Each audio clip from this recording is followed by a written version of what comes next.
جب ریڈی ہو تو بتا دیجیے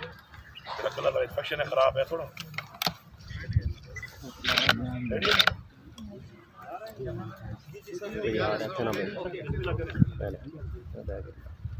بسم اللہ الرحمن الرحیم یا کا نام ہو یا کا صحیح آپ سب کا بہت شکریہ پہلے میں کچھ اہم باتوں پہ بات کر لوں گا پھر کوشچن آنسر آپ بھی کر سکتے ہیں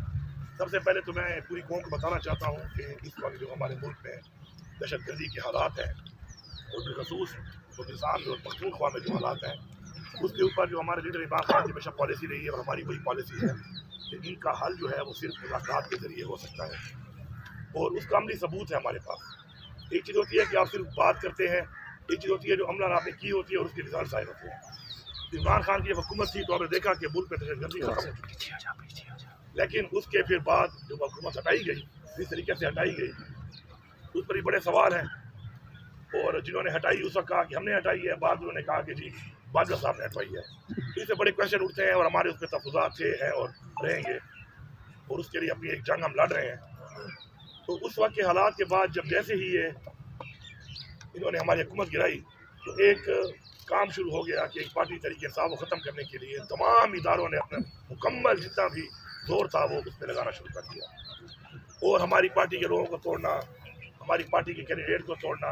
پریس کانفرنسز چھاپے جعلی پرچے ہر طرح کی چیزیں وہ آپ سب کے سامنے ہیں قوم کے سامنے ہیں اور جو اپنا فوکس یہاں پہ کر دیا تو جو اصل کام تھا ان کا اسے فوکس ہٹا دیا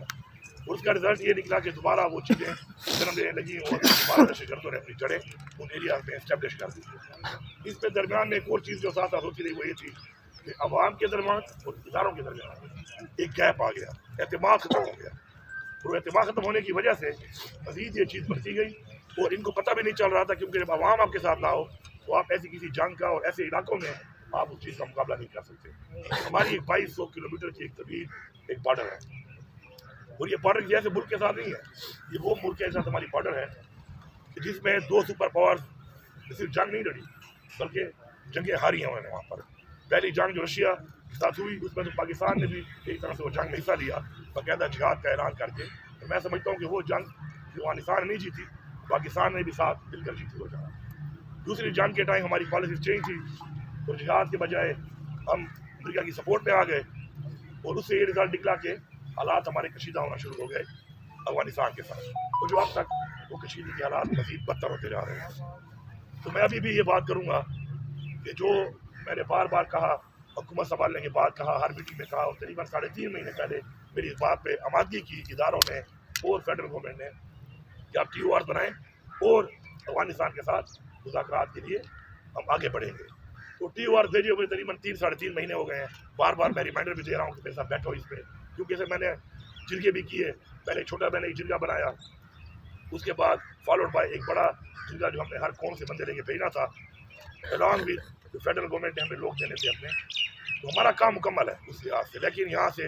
ہمیں کوئی جواب بھی نہیں آ رہا ہمارے ساتھ بیٹھ کے بات بھی نہیں کی جا رہی تو میں پھر دوبارہ یہ کہوں گا کہ ہمیں اس کے اوپر سنجیدگی سے سوچنا چاہیے اس کے بغیر کوئی حل نہیں ہے اس کا اور آپ کے سامنے جو حالات چل رہے ہیں اس کا جو رزلٹ آ رہا ہے دوبارہ وہ ابھی ریسنٹلی جو ایک واقعہ ہوا ہے کاٹلنگ اب کاٹلنگ کا جو یہ علاقہ ہے جہاں جہاں بھی بارڈر کہیں پہ جہاں کے لگتی ہے اس کے نیچے کے علاقے بھی اس سے ظاہری بات ہے کہ متاثر ہونا شروع ہو جاتے ہیں اگر آپ پراپرلی اپنی ریٹ کو بحال نہ کریں آپ پورے ساؤتھ کے میں دیکھ رہے ہیں نیچے کے جو ضلع ہیں وہ اس وقت سارے کے سارے جو ہے دہشت گردی کی ذات پہ آئے ہوئے ہیں اس اوپر والا علاقہ ہے اس میں بھی 9 مہینے پہلے ہمارے ایک SSP جو ہے اعجاز صاحب شہید ہوئے یہاں پر ادھر ہی دہشت گرد موجود تھے اور اس کے مقابلے میں وہ شہید ہوئے اور اسی علاقے میں ان کے جو ایلیمنٹس ہیں پائے جاتے ہیں اور اس کے اندر 2 بڑے میجر جن پہ بہت بڑے ہیڈ بنی تھے 2 ٹیررسٹ یہاں پہ مارے گئے لیکن انفارچونیٹلی کیپیسٹی کی کمی ہے اور یہ فیڈرل گورنمنٹ کی ذمہ داری ہے کہ اس کے اندر ہمارے 10 بے گناہ شہری خواتین بچے اور ہمارے شہری جو ہے اس میں شہید ہو گئے جس پہ ہم مذمت بھی کرتے ہیں اور ہماری ذمہ داری بھی ہے کہ اپنے شہریوں میں تحفظ دینا ہے تو اب میں جو ہمیشہ ایک بات کرتا ہوں کہ ہر چیز میں سیاست نہ کی جائے مجھے نہایت ہی افسوس ہے فیڈرل گورنمنٹ کے اوپر ان کے منسٹرز پہ اور وزیر اعظم پہ کہ جس طریقے سے ہمارے شہری شہید ہوئے اور انہوں نے اس کو ایسا رنگ دیا جیسے کچھ ہوا ہی نہ ہو جبکہ فیلئر ان کا ہے میں یہاں پہ واضح کرتا ہوں کہ इंटेलिजेंस बेस्ड ऑपरेशन होते रहते हैं उन एरियाज में जहाँ पे इत्तला मिलती है कि टेररिस्ट मौजूद है या कोई तश्कील आ रही है। उसमें हमारी पुलिस भी होती है, CID भी काम करती है और आर्मी इदारे लॉ एनफोर्समेंट एजेंसी भी काम करती है। इस IBO के अंदर ना हमारी हुकूमत को पता था और ना हमारी पुलिस की। ये प्योर ऑपरेशन था और उन इदारों का था कि जो फेडरल गवर्नमेंट के नीचे आते हैं। बजाय अपनी कैपेसिटी बेहतर करने के, बजाय अपनी गलती मानने के, अफसोस करने के, उल्टा उसको एक और रंग देना मेरे ख्याल में आंखें बंद करने वाली बात है और आंखें बंद करने से मसले हल नहीं होते। हमारा ये फ़र्ज़ है। फिर कोलेक्ट्रल डैमेज पहले भी हुआ है आम शहरियों का, मुख्तलिफ मेजर ऑपरेशन हुए। अब ये जो छोटे छोटे इस तरह के जो IBOs हैं जो ऐसे इलाकों में होते हैं, अगर उनमें भी ये काम होगा तो हम उसकी मजम्मत भी करते हैं और हम इसको बर्दाश्त भी नहीं करेंगे। ये एक क्लियर मैसेज है हमारा। हम अपने लोगों के साथ खड़े हैं, हमारी ये जिम्मेदारी है और अपनी कैपेसिटी बिल्डिंग हम कर रहे हैं। 30 अरब रुपया जब से हुकूमत आई है हमने CID और पुलिस को दिया है, स्ट्रेंथन करने के लिए पुलिस को। लेकिन इस तरीके से ऑन बोर्ड किए बगैर इस तरह का कोई एक्शन करना और उसके बाद जो रिजल्ट आए उस रिजल्ट के ऊपर बजाय फेडरल गवर्नमेंट को सच्चाई बयान करने के इस तरह के बयान देना काबिल मजम्मत है। इसके साथ साथ जो है दूसरी बात कि हमारा जो प्रोविंशियल एक्शन प्लान है उस पर हमने काम शुरू किया हुआ है और हमने अपना प्रोविंशियल एक्शन प्लान जो बनाया है वो हमने ये चीज़ें मद्देनजर देख कर बनाया है कि इससे पहले जो तजर्बात हुए, जो चीज़ें हुई, उनका क्या रिजल्ट आया और अब हम कैसा प्लान बनाएंगे जिससे हमें अच्छे रिजल्ट आएंगे। उसके अंदर अल्हम्दुलिल्लाह हमने उसकी वर्किंग शुरू की हुई है और उसको हम ऑन ग्राउंड इस तरीके से कर रहे हैं, उसके बड़े अच्छे नताइज आ रहे हैं। आपने खुद देखा करक के अंदर हमला हुआ और अवाम निकली कि हम अपनी पुलिस के साथ हैं, फोर्सेस के साथ हैं और हम मुकाबला करेंगे दहशतगर्दी का। इस तरह लकी की अवाम ने इसी तरीके से ऐलान किया कि अगर हमला होगा, दहशतगर्दी होगी तो हम भी खड़े होंगे। और फॉलोड बाय हमारे और जो ज़िले हैं उनके अंदर भी माशाल्लाह एक ऐसा अवाम के एतमाद के साथ एक ऐसा लाइमल बनाया जा रहा है कि अवाम साथ खड़ी हो और अपनी फोर्स जब खड़ी होगी दहशतगर्दी का मुकाबला भी करेगी और ख़ात्मा भी करेगी। लेकिन यहाँ पर जो रवैया फेडरल गवर्नमेंट और इनकी पॉलिसीज़ का है उससे जो रिजल्ट आ रहे हैं, आते रहे हैं और आगे जो मैं देख रहा हूँ वो बिल्कुल बड़े ख़तरनाक है। इसलिए मैं दोबारा रिक्वेस्ट कर रहा हूँ, अपील कर रहा हूँ कि जिस बातचीत के ऊपर आपने आमादगी की है उसके ऊपर आगे बढ़ें और आगे बढ़ के, क्योंकि जब तक अफगानिस्तान के अंदर अमन नहीं होगा, इस बॉर्डर के ऊपर हालात ठीक नहीं होंगे, उस वक्त तक इस पूरे रीजन में अमन कायम नहीं हो सकता। सिर्फ बातों से, दावों से कुछ भी नहीं होना और उसके रिजल्ट हमारे सामने है जो हम देख रहे हैं। पाकिस्तान के हालात आपके सामने हैं। अब हम ये नहीं देख रहे कि हमारे वो लोगों ने हथियार क्यों उठाया, उसकी वजूहत होंगी, हमारी गलत पॉलिसीज होंगी। अब उन्होंने हथियार उठा ही लिया है तो उनसे निपटने के लिए जिस तरीके से निपटा जा रहा है तो मेरे ख्याल में ये गलत है। अपने लोगों को ओन करें। वो कहते हैं विन द हार्ट्स। इस जंग को जीतने के लिए आपको लोगों के दिल पहले जीतने पड़ेंगे, एतमाद का रिश्ता बहाल करना पड़ेगा, लोगों के साथ मिलाना पड़ेगा। मैं समझता हूँ कि इंशाल्लाह जिस तरीके से हम काम कर रहे हैं इसके ऊपर अपने सूबे की हद तक, तो हम इंशाल्लाह अपनी जिस तरह पुलिस को एम्पावर कर रहे हैं, स्ट्रेंथन कर रहे हैं, अपने ऑपरेशन प्लान जो हमने बनाया है उसको हमने इम्प्लीमेंट करना शुरू किया हुआ है, तो हम उसके रिजल्ट तो ले लेंगे। लेकिन जब तक फेडरल लेवल के ऊपर ओवरऑल रीजन में हमारी बॉर्डर के ऊपर अफगानिस्तान के ऊपर प्रॉपर कोई बातचीत नहीं होगी तो हमें वो रिजल्ट नहीं आ सकते जो रिजल्ट हम इस हवाले से चाहते हैं। इसके साथ साथ अफगान रिफ्यूजीज़ का जो मामला है उस पर पख्तूनख्वा हुकूमत का बड़ा एक वाज़ेह किस्म का मौक़िफ़ है कि अपनी रिवायात को देखते हुए हम कभी भी लोगों को इस तरीके से, इस तरह पहले हुआ कि लोगों को जाके बॉर्डर पे छोड़ दिया गया बेसर सामानी की हालत में, बच्चों को, ख़वातीन को, बुजुर्गों को, और दूसरी पाकिस्तान का इमेज ख़राब हुआ है ह्यूमन राइट्स के हवाले से वो सबके सामने है। चूँकि ये फेडरल सब्जेक्ट है, इलीगल जो फॉरेनर्स होते हैं, लेकिन हमारे सूबे में हमने कैंप लगा लिए हैं। हमारे सूबे में वॉलंटियर बुनियाद पर जो जाना चाहता है हम उसको फैसिलिटेट करेंगे, उसको खाना खिलाएंगे, इज़्ज़त देंगे और अपने अखराजात के ऊपर उनको इधर से छोड़ के भी आएंगे। जो यहाँ से लोगों को लेके आते हैं उनके लिए भी हमारा यही रवैया होगा और यही हमारी रिवायात है। लेकिन सूबे की पुलिस, सूबे की इंतज़ामिया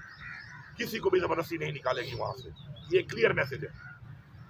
किसी को भी नहीं निकालेगी। क्योंकि इन हालात में किसी को इस तरह निकालना कि वहाँ पर उनके लिए बंदोबस्त ना हो, वहाँ पर हुकूमत उनको फोन ना करे, वहाँ पर उनकी रिहाइश के लिए, उनके खाने पीने के लिए, उनकी ज़िंदगी गुजारने के लिए कोई अरेंजमेंट्स ना हो, तो इस तरीके से लोगों को बाहर भेजना बल्कि इस तरीके से निकालना जो है वो ना हमारी पॉलिसी है, नहीं हमारी रिवायात है और नहीं हम ऐसा करने देंगे।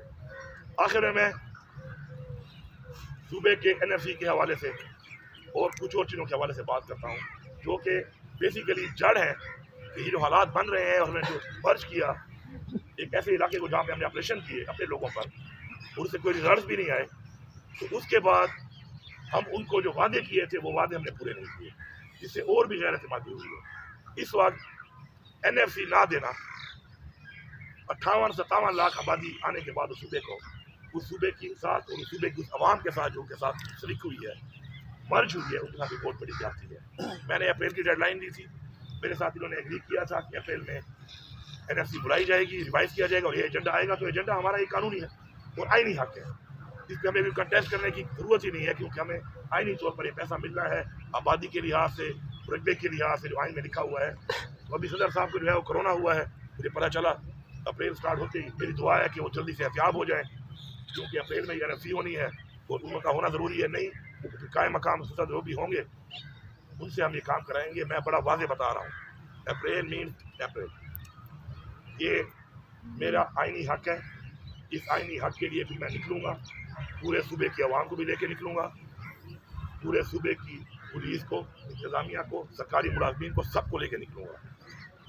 और ये हक मैं मांगता हूँ। तो जब मुझे हक नहीं मिलेगा फिर मैं दिखाऊँगा कि मेरा सूबा, मेरी आवाम इतनी कमज़ोर और इतनी लावारिस नहीं है कि अपना हक ना ले सके। मुझे इस वक्त AIP का वो पैसा जो कि फेडरल गवर्नमेंट देती है मर्ज डिस्ट्रिक्ट में, इन हालात के बावजूद भी पिछले 11 महीनों से पेमेंट नहीं हो रही। मैं चला रहा हूँ फिर भी निज़ाम को अल्हम्दुलिल्लाह, लेकिन ये ना देना इस बात का सबूत है कि इतनी सीरियसनेस है। इस हवाले से जो नेट टाइटल का हमारा वो 2020 साल है वो तो अलग है एजीएन कादी वाला, उसकी तो बात चलेगी। उसके अलावा जो रेगुलर हमें आता है उस पर भी 75 अरब रुपया हमें नहीं दिया गया। ये साबित करता है इनकी सीरियसनेस को रिगार्डिंग KP एक सूबा और फिर मर्ज एरिया जो कि मर्ज होकर मर जाता है। मैं इनसे गुजारिश करता हूँ,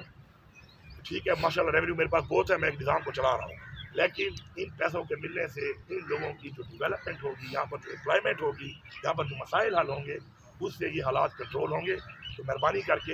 हम पाकिस्तान का हिस्सा हैं, हमारा ये आइनी हक है